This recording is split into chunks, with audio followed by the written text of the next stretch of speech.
The letter arrived on a Tuesday morning, carried not by the Duke's own hand, but by a liveried groom who looked uncomfortable delivering it. Helena accepted the folded paper in the sunlit entrance hall of Ashworth Hall, her fingers steady as she recognized her husband's seal pressed into the red wax. She had not seen Richard in 7 weeks. Parliament sat in London, or so his previous correspondence had claimed. The county gossip, delivered faithfully by her lady's maid, suggested other occupations kept him in town. Helena broke the seal and read, "Madam, Lady Clarice requires accommodation befitting her station during her stay at Ashworth. The east-facing chambers shall be prepared for her use. You may relocate your effects to the Blue Room. I trust this arrangement will not inconvenience you. Ashworth, the east-facing chambers, her bedroom, the Duchess's bedroom, with its silk-hung walls and the window seat where morning light fell across her writing desk, and the adjoining dressing room that had been occupied by every Duchess of Ashworth for 4 generations. He had given her rooms to his mistress. Helena folded the letter along its crease with precise, unhurried movements. Her heart beat in hard, deliberate strokes, but her face remained composed. She had been the Duke's wife for 6 years. She had learned in that time to absorb blows without flinching. "Morrow," she said quietly. Her maid stepped forward. "Your Grace, we shall be relocating my belongings, not to the Blue Room." Helena paused, looking out the tall windows toward the distant line of oaks that marked the estate's eastern boundary. Beyond them, barely visible through the winter-bare branches, stood the dower cottage. "We shall take what is needed to the cottage." Morrow's eyes widened, but she was a servant who had been with Helena since before her marriage, and she knew when questions would not be welcomed. "Very good, Your Grace. I shall see to it directly." The packing took the remainder of the day. Helena supervised quietly, selecting only those items that held personal meaning: her books, her mother's small jewelry chest, the watercolor set her brother had given her, a few gowns suitable for country life. The grander dresses, the court finery, the ducal coronet that sat in its velvet case, these she left untouched in the dressing room Lady Clarice would soon occupy. Let her wear them, Helena thought, and the sharpness of the thought surprised her. Let her discover how heavy a coronet becomes. By evening, the dower cottage was habitable if not comfortable. It had stood empty for 15 years, since the previous Dowager Duchess had died. Dust lay thick on the windowsills and the chimneys smoked, but the roof was sound and the well water ran clean. Helena's small staff worked with quiet efficiency, laying fires and airing linens. She stood in the cottage's modest parlor as darkness fell, watching the lights of Ashworth Hall glimmer in the distance like a constellation that had fallen to earth. Somewhere in London, her husband entertained his mistress. He did not know yet what she had done.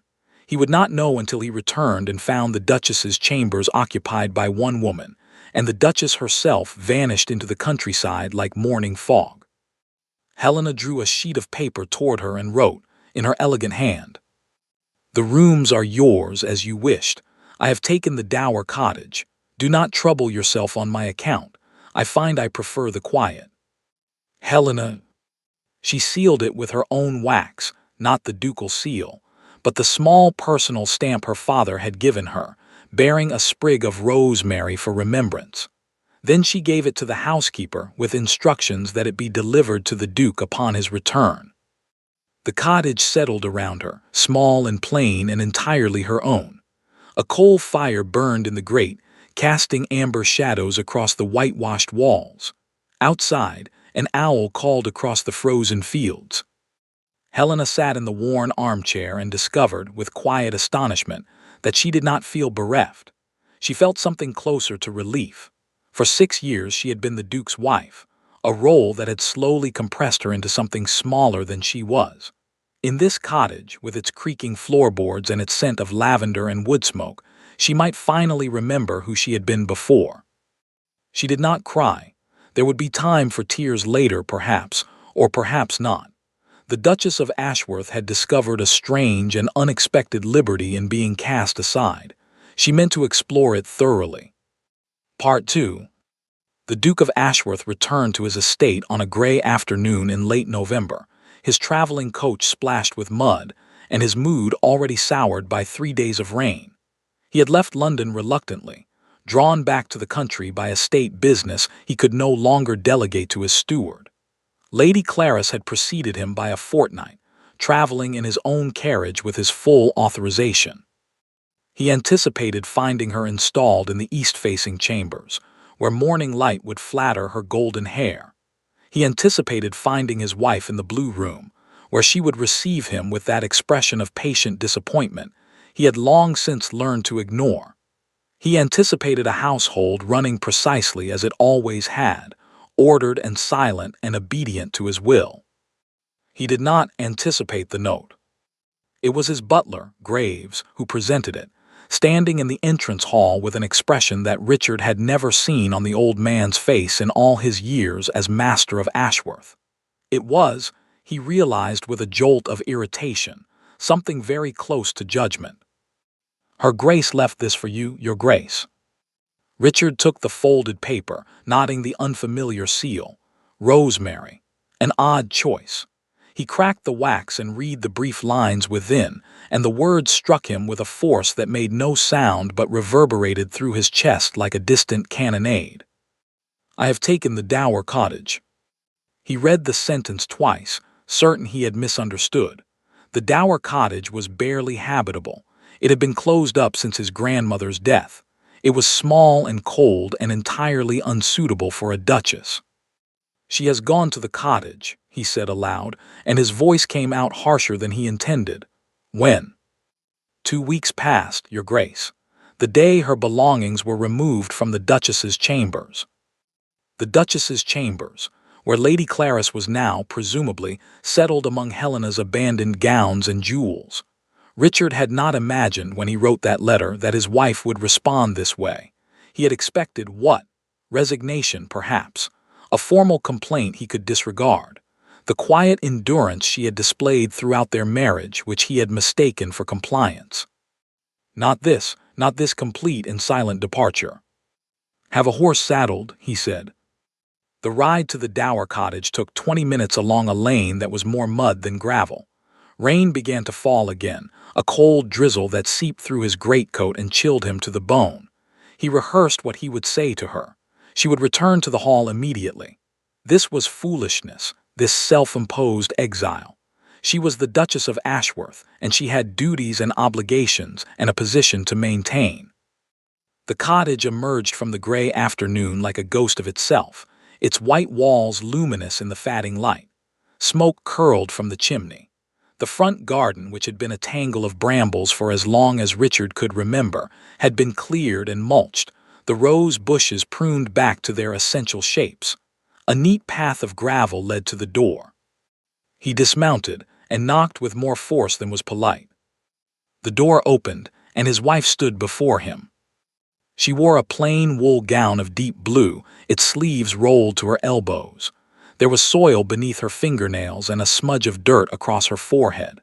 Her hair, usually dressed in elaborate coils, was pulled back simply, and strands of it had escaped to frame her face. She looked nothing like the Duchess of Ashworth.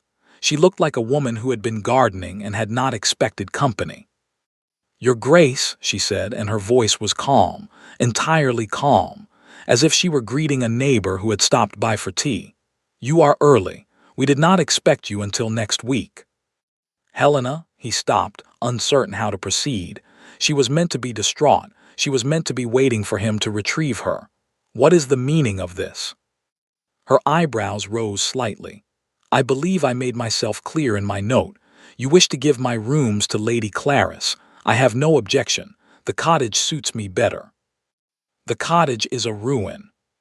"I have found it quite comfortable. The chimneys have been repaired and the roof does not leak." She stepped back, not quite inviting him in but not barring his entrance. "Would you care for tea? The kitchen is small, but I have a tolerable blend." Richard stared at her. He had known this woman for 6 years, had shared her bed and her table and the slow erosion of their marriage, and he realized now that he did not know her at all. The wife he remembered was quiet and dutiful, her edges smoothed by compliance. This woman was something else entirely, something he had no name for. Lady Clarice is a guest in this house, he said, and heard how weak it sounded. The arrangements were a matter of practicality. I am certain they were. Helena's smile held no warmth. I trust Lady Clarice is finding the rooms to her liking. The morning light is particularly fine at this time of year. She was not coming back. The certainty settled over Richard with the weight of winter iron.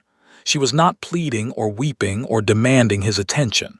She had simply removed herself, quietly and completely, and left him standing in the rain. Helena, if you do not wish to stay for tea, I shall not keep you. The ride back to the hall will only grow darker. She looked past him, toward the distant lights of Ashworth, and something flickered in her expression, not longing, not grief, but a quiet, settled resignation that struck him harder than any accusation could have done. Good evening, Your Grace. The door closed, not slammed, simply closed with a soft click of the latch. Richard stood in the rain for a long moment, staring at the weathered wood, before he mounted his horse and rode back toward the hall, where Lady Clarice waited in his wife's rooms, and nothing was as he had expected it to be. Part 3. December arrived with frost that silvered the fields and turned the bare branches of the oaks to lacework against pale skies. Helena had been in the dower cottage for 5 weeks, and the rhythm of her days had become something she cherished. She woke early, when the light was still thin and gray, and made her own tea in the small kitchen. Morrow had been scandalized at first, insisting that a duchess did not boil her own water, but Helena had persisted with quiet firmness. There was a dignity in small labors, she discovered, a satisfaction in warming her own hands against the kettle's heat.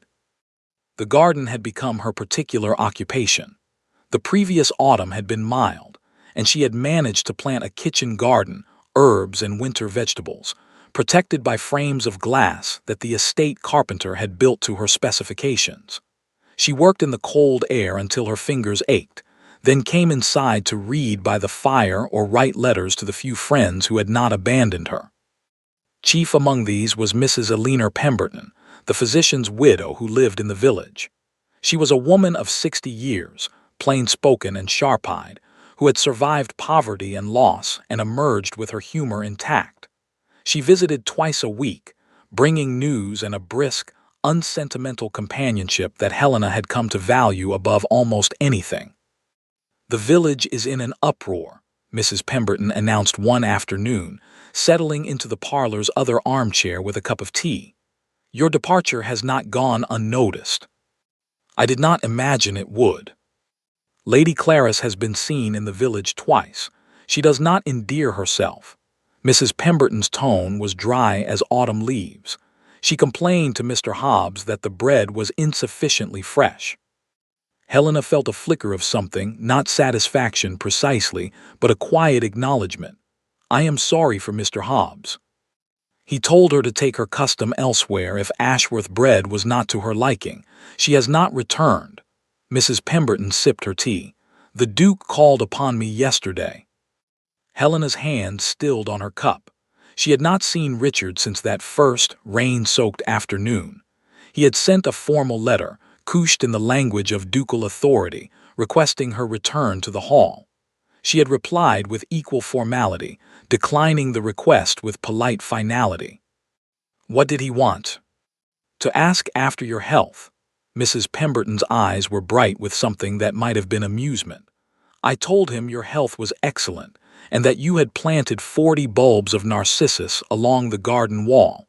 He seemed uncertain how to receive this information.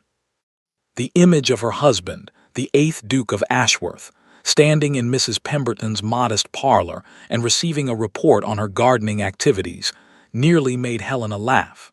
She suppressed it, but the older woman saw the flicker in her expression. You might return, you know, Mrs. Pemberton said more gently. If you wished it, I think he would welcome you. Would he? Helena set down her cup. I do not know what he wants, Eleanor. For 6 years I have been a fixture in his house, like a particularly well-made piece of furniture. He noticed me only when I was no longer there. And now he notices you. Now he notices my absence. That is not the same thing. She looked toward the window, where the winter garden lay dormant beneath its blanket of frost. I am not playing a game. I am not hiding here so that he will come and retrieve me. I am here because I discovered, when he gave my rooms to another woman, that I had ceased to exist in that house. I had become invisible, and I would rather be alone in a cottage than invisible in a palace. Mrs. Pemberton was silent for a moment. Then she reached across and took Helena's hand, her grip warm and dry and surprisingly strong. "Good," she said. "That is very good. I was afraid you were merely suffering, and I was prepared to be sympathetic. But you are not suffering. You are growing." The word struck Helena with unexpected force. She had not thought of it in those terms, but it was true. In the quiet of the cottage, away from the endless negotiations of ducal life and the silent war of her marriage, she had begun to remember herself. The girl who had loved watercolors and poetry. The woman who found satisfaction in the smell of turned earth and the sight of narcissus bulbs nestled in their winter beds. She had been so busy being a duchess that she had forgotten how to be Helena. Another letter arrived from the hall that evening, delivered by a groom who looked as uncomfortable as his predecessor. Helena opened it expecting another formal summons, another cool expression of ducal displeasure. Instead, the letter contained only a question, written in Richard's strong, angular hand. "What do you want?" She stared at the words for a long time. It was the first time in their 6 years of marriage that he had asked her that question. She did not know if he meant it honestly, or if it was merely a new tactic in whatever campaign he imagined himself to be waging. She wrote her reply carefully. "I want to be seen. I want to be asked, rather than instructed. I want a husband who knows the color of my eyes and the titles of my favorite books. I want what I have never had from you. If you cannot give me these things, I would rather remain here, with my garden and my silence, than return to a house where I am merely an ornament. Helena." She sealed it with rosemary and gave it to the groom, and watched him ride away through the gathering dusk. The hall's lights glimmered in the distance, and she wondered if Richard would understand what she had written, or if her words would simply fall into the silence that had always existed between them, swallowed like stones dropped into deep water. Part 4. The Dowager Duchess arrived in the second week of December, her coach drawn by 4 matched greys and her presence announced by the sudden, panicked activity of every servant at Ashworth Hall. She was 83 years old, sharp as a blade, and the only person in England who had never been afraid of her grandson. Lady Clarice, who had been enjoying her occupation of the Duchess's chambers, was not informed of the Dowager's arrival until the old woman was already standing in the doorway of those same chambers, leaning on her ebony cane and regarding the younger woman with an expression that could have frozen the Thames. So the Dowager said, "You are Richard's mistress." Clarice, caught in her dressing gown with her hair half-pinned, had the presence of mind to curtsy. "Lady Ashworth, I am honored." "Do not be. I am not here to honor you." The Dowager's gaze swept the room, taking in the silk-hung walls, the jewelry case that had belonged to 3 generations of Ashworth duchesses, the small watercolor of the estate that Helena had painted and left behind. "You are in my grandson's wife's bedroom, wearing her dressing gown, I see. How very enterprising of you." "I was given these rooms by His Grace." "And I have no doubt you accepted them with alacrity. That is not the point." The Dowager stepped fully into the room, and Clarice found herself backing toward the window without quite meaning to. "The point is that my grandson's wife, whatever her faults, and I am certain she has several, as she is human, is a lady of birth and character. She has done nothing to deserve this humiliation.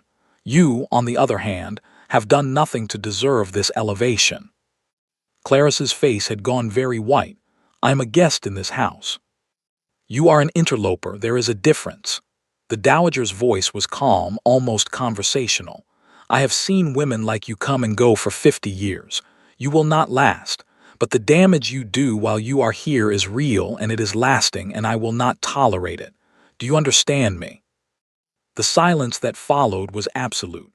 Clarice, who had navigated London society with the skill of a courtesan and the cunning of a politician, found herself utterly without resources. The dowager was not a rival to be outmaneuvered. She was a force of nature, as indifferent to charm as a winter gale.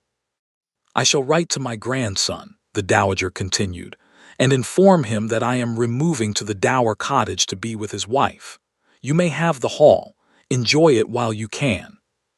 She turned and walked out, her cane striking the floor with the rhythm of a funeral march. The dowager arrived at the Dower Cottage an hour later, and Helena received her with a mixture of alarm and gratitude. The old woman had always been formidable, but she had also been the only member of the Ashworth family who had treated Helena with genuine warmth. "You foolish girl," the dowager said, settling into the armchair by the fire. "You should have written to me immediately. I would have come sooner. I did not wish to involve you. You married my grandson, that involves me." The dowager accepted a cup of tea from Morrow and took a sip. "Adequate. Your brewing has improved. Now tell me everything." Helena told her. She spoke without embellishment, describing the letter, the relocation, the quiet weeks in the cottage, the letters that had passed between herself and Richard. The dowager listened without interruption, her dark eyes sharp and assessing. When Helena finished, the old woman set down her cup. "You have handled this well, better than I would have expected, but you cannot remain here forever. The county is talking. By spring, London will be talking." "I do not care what London thinks." "Good, that is the correct answer." The dowager smiled, a thin expression that held no softness but considerable approval. "I have already spoken to Lady Clarice. She is not long for this estate, I assure you. But the problem is not Clarice. The problem is Richard, and Richard is a fool." Helena said nothing. "He is not a bad man. He is not cruel or vindictive or incapable of love. But he has been taught since childhood that the world will arrange itself to his convenience, and he has never been forced to learn otherwise. Until now." The dowager's gaze was sharp. "You have done something remarkable, Helena. You have refused to arrange yourself to his convenience. He does not know what to do." "He asked me what I wanted." "And what did you tell him?" "The truth." The dowager nodded slowly. "Then we shall see what he does with it. If he is the man I raised him to be, he will come to you properly. If he is not, then you are better off here with your garden and your bulbs and your Mrs. Pemberton." She reached across and took Helena's hand, her grip surprisingly strong. "You have my support, whatever happens. You are the Duchess of Ashworth, not that woman in your bedroom. You." Outside, snow began to fall, soft and silent, blanketing the cottage garden in white. Inside, the fire burned warm, and Helena felt, for the first time in years, that she was not entirely alone. Part 5. The Duke came on Christmas Eve.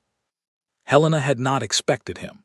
The dowager had returned to the hall after a week in the cottage, declaring that someone needed to ensure Lady Clarice did not steal the silver, and Helena had resumed her quiet routine.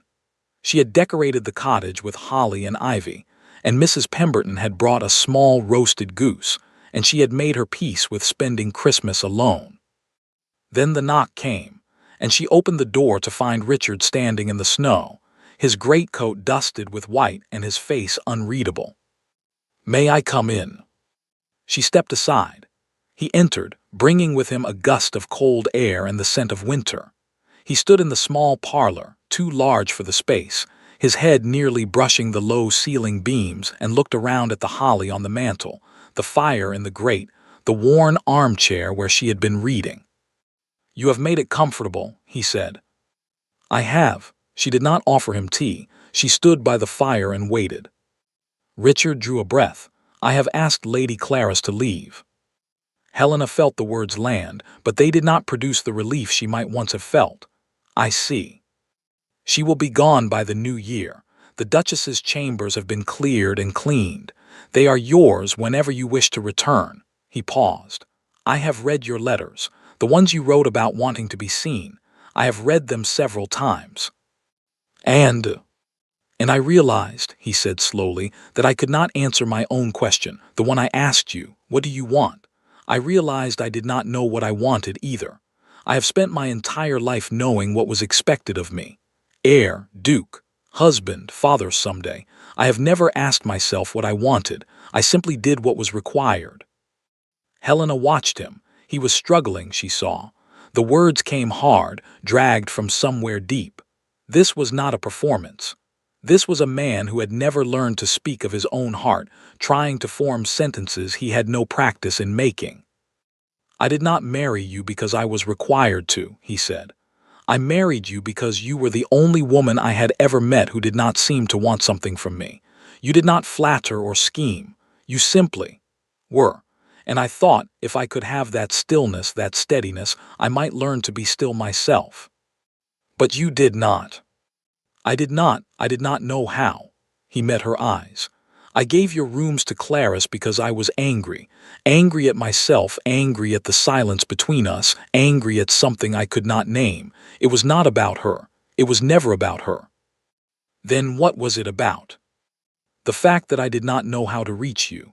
The fact that I had let 6 years pass without once asking you what you wanted because I was afraid of the answer. His voice dropped. I am still afraid of the answer, but I am asking now. What do you want, Helena, truly? The fire crackled. Outside, snow continued to fall, silent and relentless. Helena looked at her husband, this man she had married with hope, lived within quiet disappointment and left without drama, and saw something she had not seen before. Not arrogance, not indifference. Fear. The same fear she had carried for years, the fear of being unknown, unseen, unloved for who she truly was. I want a marriage, she said. Not a household, not a performance. I want a husband who sits with me in the evenings and tells me of his day. I want to know what you are afraid of, and I want you to know what I hope for. I want to be your wife, not your duchess. Richard was silent for a long moment. Then he crossed the small room and knelt before her chair, his hands resting on his knees, his face level with hers. The Duke of Ashworth on his knees in a cottage parlor, snow melting in his dark hair. I do not know if I can be that man, he said. I have never been him, but I would like to try, if you will let me. Helena looked at him for a long time. The firelight played across his features, and she saw the lines around his eyes that had not been there when they married, the slight gray at his temples. He was not a young man anymore. Neither was she a young woman. But perhaps it was not too late. Perhaps they could build something from the ruins of what they had been. I will not return to the hall, she said. Not yet. I have made a life here, and I am not ready to leave it. I did not expect you would. But I will allow you to visit, if you wish. The smile that crossed his face was small and uncertain, like a man stepping onto ground he did not trust to hold his weight. I would like that, very much. Outside, the snow continued to fall, blanketing the world in white. Inside the cottage, the Duke and Duchess of Ashworth sat by the fire, not touching, not speaking, but no longer entirely separate. It was a beginning. A small one, fragile as new ice, but a beginning nonetheless. Part 6. The county assembly was held on Twelfth Night, an annual tradition that brought together every family of consequence within 20 miles. Helena had not planned to attend. The dowager, however, had other ideas. You will go, the old woman said, arriving at the cottage 3 days before the event. You will wear your finest gown and you will dance. And you will show every gossip in the county that the Duchess of Ashworth is not hiding in shame. I am not hiding at all. Then prove it. The dowager's eyes glinted. Besides, I have it on good authority that Lady Clarice intends to attend as the Duke's companion. She has been telling everyone who will listen that she is to be the new Duchess. Helena felt a chill that had nothing to do with the winter air. Richard would not. No, Richard would not, but Clarice does not know that. The dowager smiled, and it was not a pleasant expression. I think we should let her discover it publicly. The assembly rooms at Netherfield were crowded and warm, lit by hundreds of candles and noisy with conversation and music. Helena entered on the dowager's arm, wearing a gown of deep green silk that brought out the red in her hair. Morrow had worked wonders with her appearance, and she knew she looked every inch the Duchess she was. The crowd parted around them. Whispers ran through the room like wind through wheat. Lady Clarice, standing near the refreshment table in a gown of pale blue, turned and saw them, and her face went rigid. She had not expected Helena to appear. That much was clear. The Duke arrived moments later. He had not escorted Clarice. He had come alone, and his eyes found Helena across the crowded room with an intensity that made several nearby matrons exchange glances. He crossed the floor directly to her, ignoring the whispers, ignoring Clarice's outstretched hand. "Your Grace," he said and bowed formally, "you look lovely. May I have the honor of the first dance?" Helena placed her hand in his. "You may." The orchestra struck up a waltz. Richard led her onto the floor, and the other dancers made room, and for a moment Helena was acutely aware of every eye in the room upon them. Then Richard's hand settled at her waist, and she looked up into his face, and the rest of the world receded. "I am sorry about Clarice," he said quietly as they turned. "She was not supposed to be here. I told her to leave."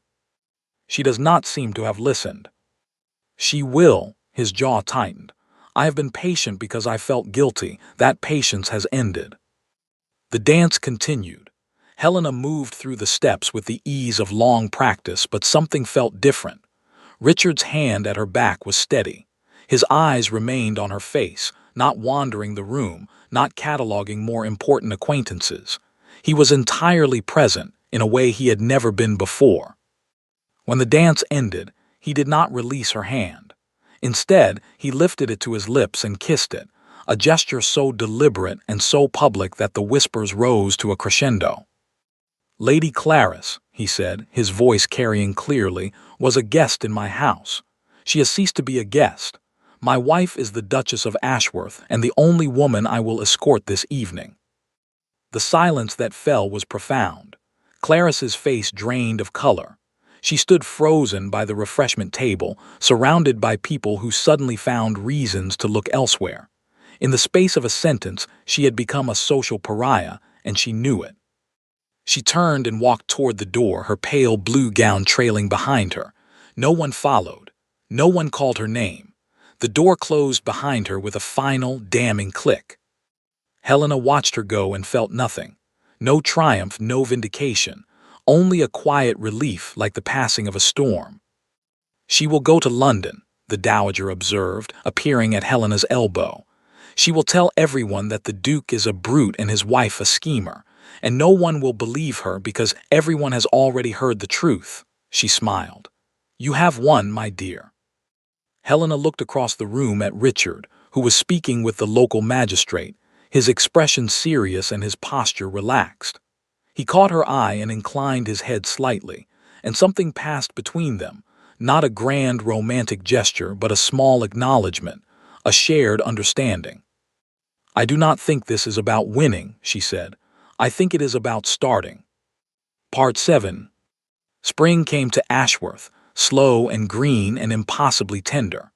The narcissus Helena had planted in November pushed through the soil and bloomed in drifts of white and gold along the cottage wall. The kitchen garden produced its first herbs, and Mrs. Pemberton declared the rosemary particularly fine. Richard had kept his word. He visited the cottage 3 times a week, arriving on horseback or on foot, bringing books or flowers or simply his presence. They talked, for hours sometimes, about nothing and everything, his childhood, her love of painting, the estate, politics, the stars. He learned that her favorite color was the particular shade of green that appeared in the garden after rain. She learned that he played the pianoforte badly but with great enthusiasm. It was not a courtship. Courtships belong to the young, to first loves and fresh beginnings. This was something quieter and more deliberate, the slow, patient work of 2 people learning to see each other after years of blindness. In April, he brought her a book of poetry, inscribed on the flyleaf in his angular hand. "For Helena, who is teaching me to pay attention." In May, she invited him to stay for dinner, and they ate in the cottage's small kitchen, and afterward he helped her wash the dishes, his sleeves rolled to his elbows, his hands clumsy but careful. In June, the Dowager wrote from London to inform them both that Lady Clarice had attached herself to a baronet of dubious reputation and sailed for the continent. "Good riddance," the letter concluded. "When may I expect a grandchild?" Helena did not answer that question. She was not yet ready to return to the hall, and Richard did not press her. He understood, she realized, in a way he would not have understood a year ago. He understood that the cottage had become a sanctuary, and that she would leave it only when she was certain the hall could become one as well. The moment came on a summer evening in July, when the air was warm and the sky was soft with twilight. Richard arrived at the cottage as he always did, but something in his manner was different, more solemn, more deliberate. He stood in the doorway of the garden, watching her deadhead the roses, and when she looked up, his expression made her hands go still. "I have a question," he said, "only one, and then I will not ask again." Helena set down her shears. "What is it?" He crossed the garden and took her hands, his grip warm and steady. The Duke of Ashworth, who had once given her bedroom to his mistress, who had learned humility in the hardest possible way, who had spent 7 months earning the right to stand before her. "I am asking you to come home," he said, "not because I command it, not because society expects it, because I want you there, because the hall is empty without you and I am incomplete without you, and every room in that house feels like a stage waiting for its leading actress to return." He paused, and she saw the vulnerability in his eyes, the fear he was making a conscious choice to show her. "I am asking you to be my wife, not my duchess, my wife, in every way that matters." The garden lay quiet around them, the last light of evening painting the narcissus in shades of rose and gold. A blackbird sang from the oak tree, and the scent of rosemary drifted on the warm air. Helena looked at her husband, this man she had left, this man who had followed her into the wilderness of their own marriage and found her there, and felt the last of her resistance dissolve. Not because she had been worn down, because she had been won. "I will come home," she said, "on one condition." "Name it." "That we keep the cottage, for when we need to remember, for when we need to be reminded that a duchess can plant a garden, and a duke can wash dishes, and two people who were strangers can learn to love each other." Richard's smile was slow and full and real. "Done," he said, "done and done and done." He kissed her in the cottage garden, with the twilight gathering around them and the first stars appearing overhead. It was not the kiss of a duke claiming his duchess. It was the kiss of a man who had learned to pay attention, and a woman who had learned to be seen, and the promise of a future that neither of them had dared to imagine. The dower cottage remained, through all the years that followed, a place of refuge and remembrance. The Duchess visited it often, sometimes with her children, sometimes alone, always leaving with flowers from the garden and peace in her heart. And the Duke, who had once given her bedroom to his mistress and never expected her to leave, spent the rest of his life ensuring that she never had reason to leave again. He had learned in the end the lesson that every great love requires, that a woman's heart is not a possession to be claimed, but a gift to be earned day by day, year by year, for as long as breath remained. And he earned it every day for the rest of his life. The end.